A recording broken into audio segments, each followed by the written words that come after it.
Hello my dear, all once again welcome back to my channel. So ಇವತ್ತು morning ಒಂದು super ಆಗಿರುವಂಥ walking ಮುಗಿಸಾಯಿತು. ತುಂಬ ಅಂದರೆ ತುಂಬ ರೆಡ್ ಕಲರಲ್ಲಿ ಕಾಣ್ತಾ ಇದ್ದರು ಸೂರ್ಯ. ಬಟ್ ನನಗೆ ಕರೆಕ್ಟಾಗಿ ನನ್ನ ಫೋನ್ ಕ್ಯಾಪ್ಚರ್ ಮಾಡ್ಕೊತಾ ಇಲ್ಲ. ಸೊ ನಾನು ನನ್ನ ಫ್ರೆಂಡ್ಸ್ ಎಲ್ಲ ಒಂದು ಸೂಪರ್ ಆಗಿರುವಂಥ ವಾಕಿಂಗ್ ಮಾಡಿದ್ವಿ.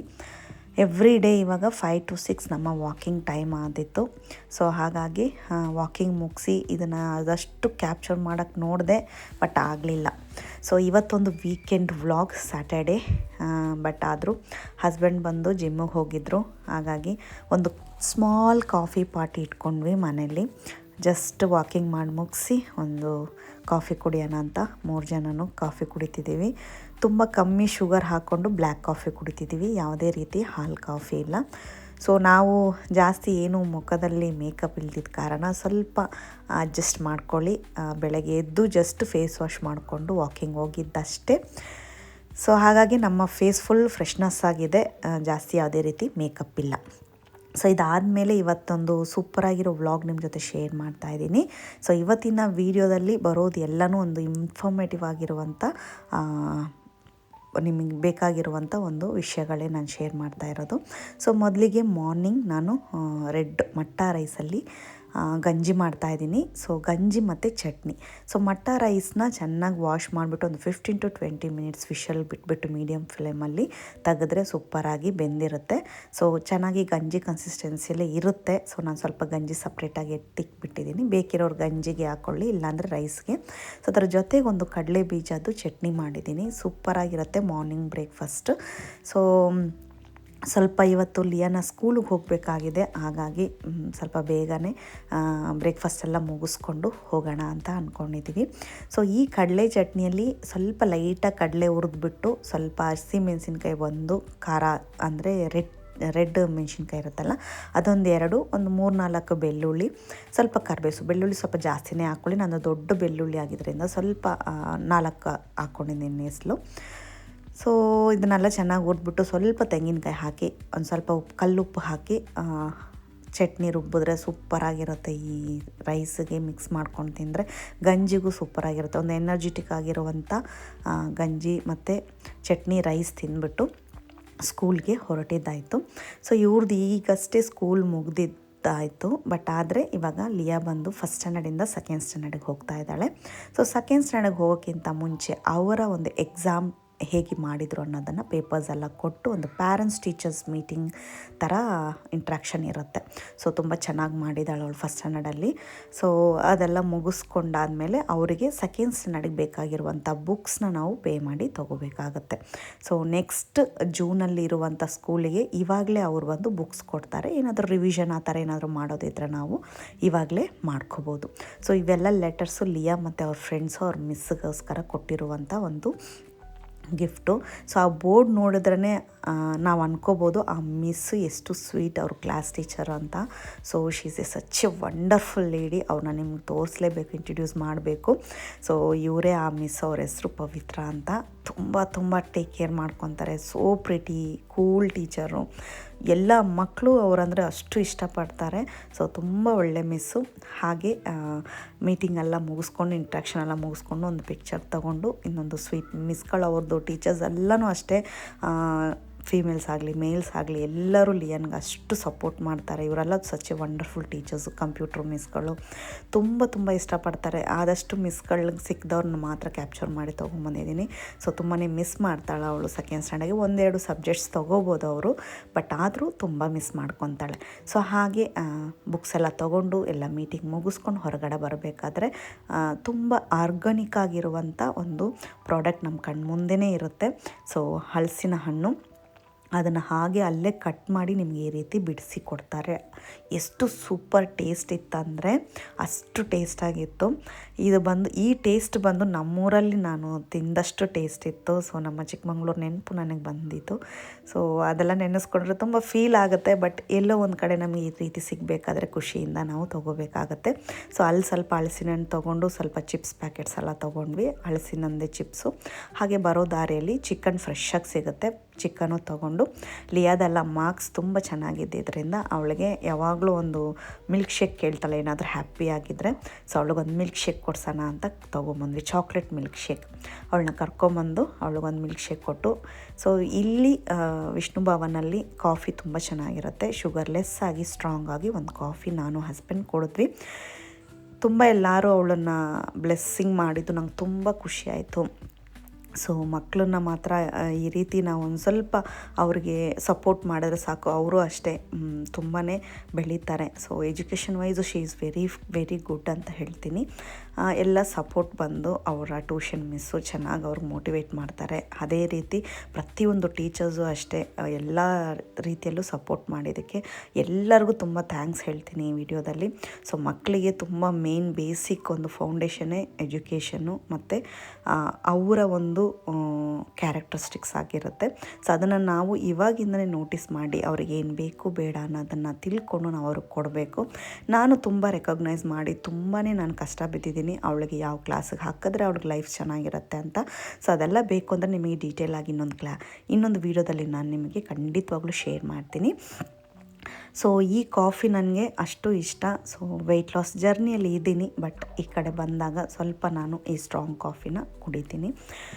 ಸೊ ತುಂಬ ದಿನವೇ ಆಗಿತ್ತು ಶುಗರ್ ಹಾಕಿ ಕಾಫಿ ಕುಡಿದು ಮತ್ತು ಈ ಥರ ಮಿಲ್ಕ್ ಹಾಕಿ ಕಾಫಿ ಕುಡಿದು. ಆಫ್ಟರ್ ಲಾಂಗ್ ಟೈಮ್ 1.5 ಮಂತ್ ಆಯಿತು ನಾನು ಒಂದು ದಿನಕ್ಕೆ 3-4 ಸತಿ ಕಾಫಿ ಕುಡಿತಿದ್ದೆ. ಬಿಕಾಸ್ ನನ್ನ ಜಾಬ್ ಹಂಗಿರುತ್ತೆ, ನಾನು ಮನೇಲೇ ಇದ್ದು ಜಾಬ್ ಮಾಡೋದ್ರಿಂದ ನನಗೆ ಟೈಮ್ ಇರಲ್ಲ ಊಟ ಮಾಡೋಕ್ಕೆ ಕೂಡ. ನನ್ನ ಟೈಮ್ ಆಚೆ ಈಚೆ ಆಗುತ್ತೆ, ಹಾಗಾಗಿ ಹೊಟ್ಟೆ ಹಸಿಯೋ ಟೈಮಲ್ಲಿ ನಾನೊಂದು ಕಾಫಿ ಕುಡ್ಕೊತಿದ್ದೆ. ಇವಾಗ ಆಲ್ಮೋಸ್ಟ್ ಕಮ್ಮಿ ಆಗಿದೆ, 1.5 ತಿಂಗಳಿಂದ ಸರಿಯಾಗಿ ನಾನು ಕಾಫಿನೇ ಕುಡ್ದಿಲ್ಲ. ಸೊ ಈ ಥರ ಎಲ್ಲಾದರೂ ಹೋದಾಗ ಕಾಫಿ ಕುಡಿತೀನಿ. ಸೊ ನೆಕ್ಸ್ಟ್ 1 kg ಅಂದರೆ ಒಂದು ಕೋಳಿನ ತೆಗೆದು ಕ್ಲೀನ್ ಮಾಡಿಸಿ ಚಿಕನ್ ತಂದಿದ್ದಾರೆ. ಬ್ರೆಸ್ಟ್ ಪೀಸ್ ಬಂದು ಸಪ್ರೇಟಾಗಿ ಅದನ್ನು ಮ್ಯಾರಿನೇಟ್ ಮಾಡಿ ಇಟ್ಬಿಡ್ತೀನಿ. ಅದೇ ರೀತಿ ಇದರಲ್ಲಿ ಒಂದು ಹಾಫ್ ತೆಗೆದು ಇವಾಗ ಸಾಂಬಾರು ಮಾಡ್ತೀನಿ. ಮಿಕ್ಕಿರೋದನ್ನ ಫ್ರೈಗೆ ನಾನು ಮಿಕ್ಸ್ ಮಾಡಿಬಿಟ್ಟು ಹಾಗೆ ಮ್ಯಾರಿನೇಟ್ ಮಾಡಿ ಫ್ರಿಜ್ಜಲ್ಲಿ ಇಟ್ಬಿಡ್ತೀನಿ. ಇದು ಎರಡನ್ನೂ ಮಿಕ್ಸ್ ಮಾಡ್ಕೊಂಡ್ಬಿಡ್ತೀನಿ. ಇವಾಗ ಒನ್ಸ್ ಟೈಮಿಗೆ ನಾವು ಸ್ಯಾಟರ್ಡೆ ಅಥವಾ ಸಂಡೇ ಚಿಕನ್ ತಂದರೆ ಅದೇ ನಮಗೊಂದು 3 days to 4 days ಬಂದುಬಿಡುತ್ತೆ. ಆ ರೀತಿ 4 ಭಾಗವಾಗಿ ಮಾಡಿ ಇಟ್ಕೊಂಡ್ಬಿಡ್ತೀನಿ. ಸಮ್ಟೈಮ್ಸ್ 1 kg 200 ಗ್ರಾಮ್ 300 ಗ್ರಾಮ್ ಬಂದುಬಿಡುತ್ತೆ ಒಂದು ಕೋಳಿನೇ. ಇದು 1 kg ಇರೋದ್ರಿಂದ 3 daysಗೆ ಕರೆಕ್ಟಾಗಿ ನಮಗೆ ಬಂದುಬಿಡುತ್ತೆ. ಸೊ ಬ್ರೆಸ್ಟ್ ಪೀಸ್ನ ಜಸ್ಟ್ ಎಷ್ಟೇ ಇಂಗ್ರೀಡಿಯೆಂಟ್ಸ್ನ ಹಾಕಿ ನಾನು ಮಿಕ್ಸ್ ಮಾಡಿ ಅದನ್ನು ಫ್ರಿಜ್ಜಲ್ಲಿ ಸ್ಟೋರ್ ಮಾಡಿಬಿಡ್ತೀನಿ. ಅದು 3rd ಡೇಗೆ ಯೂಸ್ ಮಾಡ್ಕೊತೀನಿ. ಸ್ವಲ್ಪ ಬ್ರೆಸ್ಟ್ ಪೀಸ್ನ ನಾವು ಯಾವಾಗಲೂ ತಿನ್ಕೋಬೋದು. ತುಂಬಾ ಇದು ಕ್ಯಾಲರೀಸ್ ಕಮ್ಮಿ ಇರುತ್ತೆ, ವೆಯ್ಟ್ ಲಾಸ್ಗೆ ತುಂಬ ಹೆಲ್ಪ್ ಮಾಡುತ್ತೆ. ಯಾವುದೇ ರೀತಿ ಎಕ್ಸ್ಟ್ರಾ ಮಸಾಲಾಸ್ ಇಲ್ಲ ಇದರಲ್ಲಿ.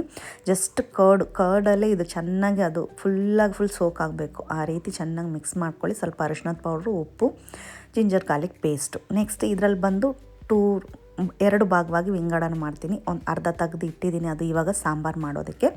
ಇದು ಬಂದು ಮಿಕ್ಸ್ ಮಾಡಿಡ್ತೀನಿ. ಇದರಲ್ಲಿ ಬಂದು ಕರ್ಡು, ಖಾರದ ಪೌಡರು, ಪೆಪ್ಪರ್ ಪೌಡರು, ಅರಿಶಿಣದ ಪೌಡರು, ಧನಿಯಾ ಪೌಡರು ಇಷ್ಟೆಲ್ಲ ಹಾಕಿ ಸ್ವಲ್ಪ ಉಪ್ಪು ಹಾಕಿ ಶುಂಠಿ ಬೆಳ್ಳುಳ್ಳಿ ಹಾಕಿ ಹಾಫ್ ಲೆಮನ್ ಹಾಕಿ ಮಿಕ್ಸ್ ಮಾಡಿ ಇದನ್ನು ಸ್ಟೋರಲ್ಲಿ ಒಂದು ಬಾಕ್ಸಲ್ಲಿ ಹಾಕಿ ಇಟ್ಬಿಟ್ರೆ ಆಯಿತು.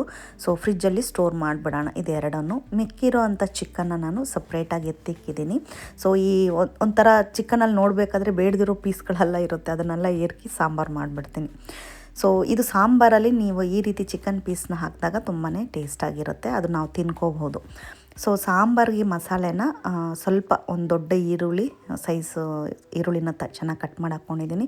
ಸೋಂಪು ಒಂದು 1/4 ಟೀ ಸ್ಪೂನು, ಒಂದು 1/4 ಟೀ ಸ್ಪೂನ್ ಜೀರಿಗೆ, ಸ್ವಲ್ಪ ಮಾಡ್ತಾಯಿದ್ದೀನಲ್ಲ ಹಾಗಾಗಿ ನೀವು ಇದು ಸ್ವಲ್ಪ ಜಾಸ್ತಿ ಆದರೆ ಕ್ವಾಂಟಿಟಿ ಜಾಸ್ತಿ ಮಾಡಬೇಕಾಗತ್ತೆ.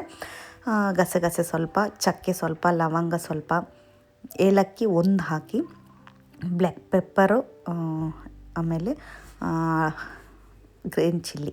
ಸೊ ಇಷ್ಟನ್ನ ಹಾಕಿ ಲೈಟಾಗಿ ಫ್ರೈ ಮಾಡ್ಕೊಳ್ಳಿ. ನಾನು ಯಾವುದೇ ರೀತಿ ಆಯಿಲ್ ಇದಕ್ಕೆ ಯೂಸ್ ಮಾಡ್ತಿಲ್ಲ. ಸೊ ಇಷ್ಟನ್ನು ಫ್ರೈ ಮಾಡೋಕ್ಕೆ ಇಟ್ಬಿಟ್ಟು ನಮ್ಮ ಗಾರ್ಡನ್ಗೆ ಹೋಗೋಣ ಬನ್ನಿ.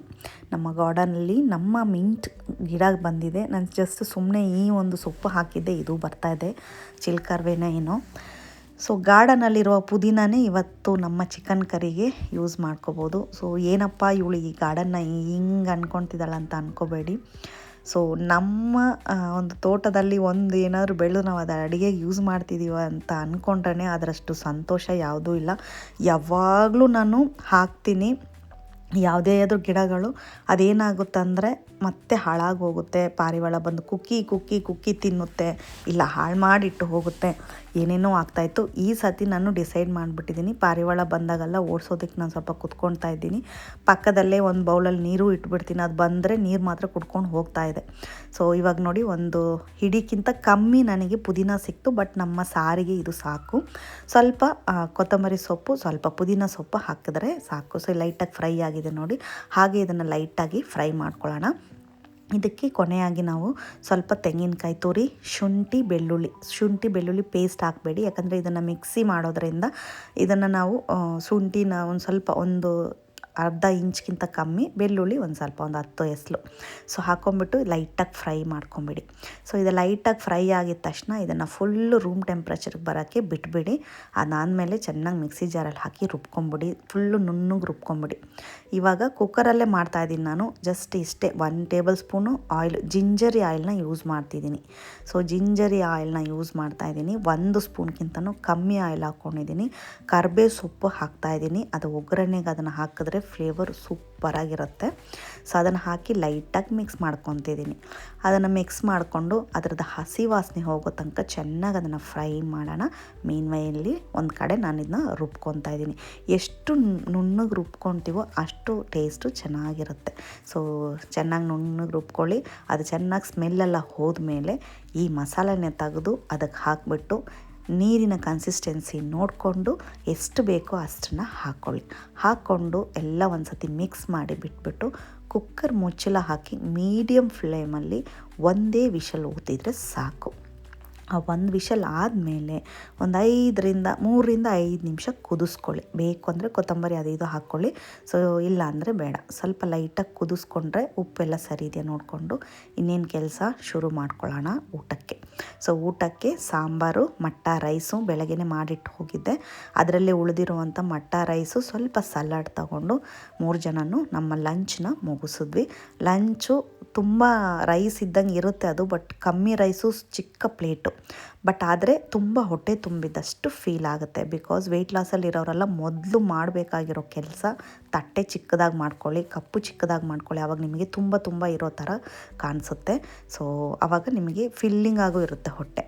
ಸೊ ಊಟ ಎಲ್ಲ ಮಾಡಿ ಸ್ವಲ್ಪ ಹೊತ್ತು ಸುತ್ತಾಡಿ ಸ್ವಲ್ಪ ಒಂದು ಪಿಕ್ಚರ್ ನೋಡಿಬಿಟ್ಟು ಈವ್ನಿಂಗ್ ಸ್ನ್ಯಾಕ್ಸ್ ಥರ ಒಂದು 3:30-4 ಗಂಟೆಗೆ ಮಟನ್ ಕಾಲು ಸೂಪ್ ಮಾಡಿದೆ. ಬರಬೇಕಾದ್ರೆ ಇದನ್ನು ತೊಗೊಂಡು ಬಂದ್ವಿ. ವೀಕ್ಲಿ ಒನ್ಸ್ ಮಕ್ಕಳಿಗಾಗಲಿ ದೊಡ್ಡವ್ರಿಗಾಗಲಿ ಮಟನ್ ಕಾಲು ಸೂಪು ಅಷ್ಟು ಒಳ್ಳೆಯದು. ಕೊಲೆಸ್ಟ್ರಾಲ್ 0 ಇರುತ್ತೆ ಇದರಲ್ಲಿ, ಯಾಕಂದರೆ ಏನು ಅದರಲ್ಲಿ ನಮಗೆ ಕೊಬ್ಬೆ ಇರಲ್ಲ, ಅಷ್ಟು 0 ಕೊಲೆಸ್ಟ್ರಾಲ್ ಅಂತ ಕೇಳಿದ್ದೀನಿ. ಬಟ್ ಇದು ಮಂಡಿ ಕಾಲಿಗೆ ತುಂಬಾ ಒಳ್ಳೆಯದು. ಸೊ ಅವ್ರಿಗೆ ಸೂಪ್ ಮಾಡಿಕೊಟ್ಟಿದ್ದೀನಿ.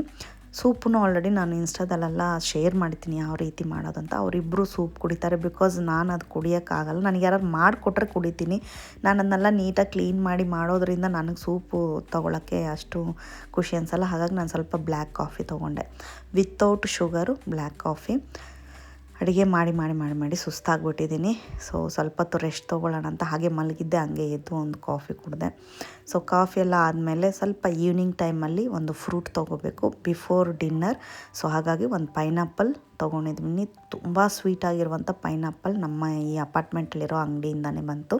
ಸೊ ಟೇಸ್ಟ್ ಚೆನ್ನಾಗಿತ್ತು. ಅದ್ರ ಜೊತೆಗೆ ಉಪ್ಪು ಖಾರ ಹಾಕ್ಕೊಂಡು ತಿಂದರೆ ಇನ್ನೂ ಚೆನ್ನಾಗಿತ್ತು. ಸೊ ಟೇಸ್ಟು ತುಂಬ ಚೆನ್ನಾಗಿತ್ತು. ಅದನ್ನು ಹಾಗೆ ಸ್ವಲ್ಪ ಹೊತ್ತು ತಿಂದ್ಕೊಂಡು ನೈಟಿಗೆ ಬಂದು ನಾನು ಮಿಕ್ಕಿರೋ ಮಸಾಲೆ ಎಲ್ಲ ಮಿಕ್ಸ್ ಮಾಡಿಟ್ಟಿರೋ ಚಿಕನ್ನ ಫ್ರೈ ಮಾಡಿದ್ದೆ. ಸ್ವಲ್ಪ ಆಯಿಲ್ ಹಾಕಿ ಫ್ರೈ ಮಾಡಿದ್ದೆ, ಮತ್ತು ಪರುಪು ರೈಸ್ನ ಮಾಡಿದ್ದೆ, ಅಂದರೆ ದಾಲ್ ರೈಸು, ಬೇರೇನೂ ಹಾಕಿಲ್ಲ. ದಾಲ್ನ ಜಾಸ್ತಿ ಹಾಕಿದ್ದೀನಿ, ರೈಸ್ ಕಮ್ಮಿ ಮಾಡಿ ಟೊಮೊಟೊ, ಈರುಳ್ಳಿ, ಬೆಳ್ಳುಳ್ಳಿ, ಕರಿಬೇವು ಸೊಪ್ಪೆಲ್ಲ ಒಗ್ಗರಣೆ ಹಾಕಿ 3 ವಿಷಲ್ ಕೂಗಿಸಿದ್ರೆ ಸಾಕು. ಮೀಡಿಯಮ್ ಒಲೆಯಲ್ಲಿ ಸೂಪರಾಗಿರುವಂಥ ದಾಲ್ ರೈಸ್ ರೆಡಿ ಆಗುತ್ತೆ. ಅದ್ರ ಜೊತೆಗೆ ಚಿಕನ್ನ ಇಟ್ಕೊಂಡು ತಿಂದು ನೈಟ್ ಡಿನ್ನರ್ನ ಮುಗಿಸಿದ್ವಿ. ಸೊ ಇವತ್ತಿನ ವ್ಲಾಗ್ ಇಷ್ಟ ಆದರೆ ಒಂದು ಲೈಕು, ಶೇರು, ಸಬ್ಸ್ಕ್ರೈಬ್ ಮಾಡಿ. Thank you for watching. Bye take care.